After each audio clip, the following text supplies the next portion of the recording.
Hello, friends. Today I wanted to share about layers of the emotional onion. And you might be familiar with this if you've ever felt like you were riding an emotional roller coaster. So, when we are feeling the emotions and all of that flowing through our body, and it feels like we're riding these waves of up and down and up and down, there is a good reason for that. And it is because our emotions, depending on the emotion, they all have their purpose and their job that they do as they help us to integrate whatever is going on or happening in our day and help us to move through the experience of life.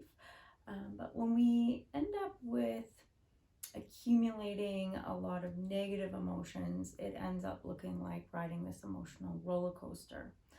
And so that's because emotions will act either as a stimulant and get us moving, or they'll act as a depressant and be bringing us down. And so the emotional onion looks something like going through cycles of guilt, hurt, fear, sadness, anger, and then lots of times just cycling right back to guilt. So what happens is guilt, it acts as a stimulant. So it gets us moving, it stimulates us and gets us moving to do something that we don't want to do.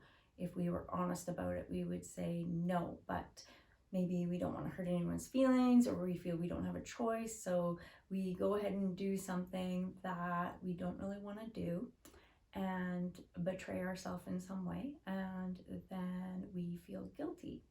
And so that gets us moving up. But then in comes hurt, and hurt acts as a depressant. And so after we've betrayed ourselves, then we feel hurt because it's like we're always putting other people's needs ahead of our own, and we feel hurt. So here's this depressant, the hurt comes in.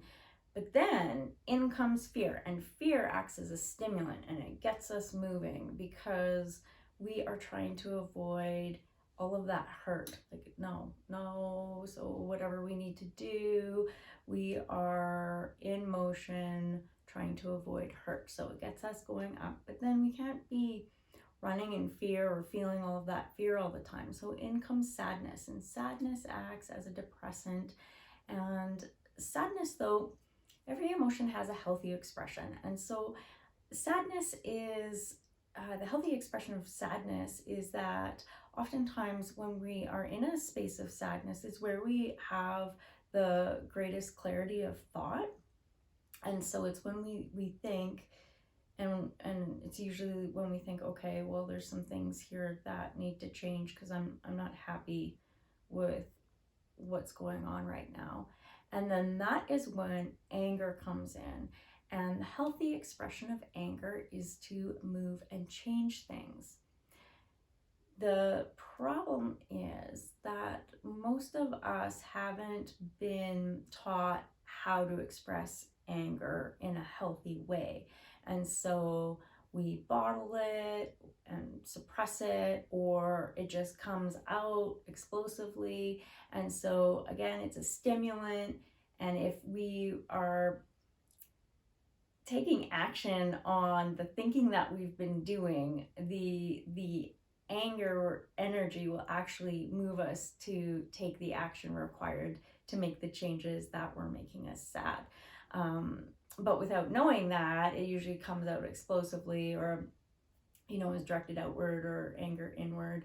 And so in those times of anger, that's usually when we say or do something we regret. And then what happens? Well, we just cycle right back to guilt.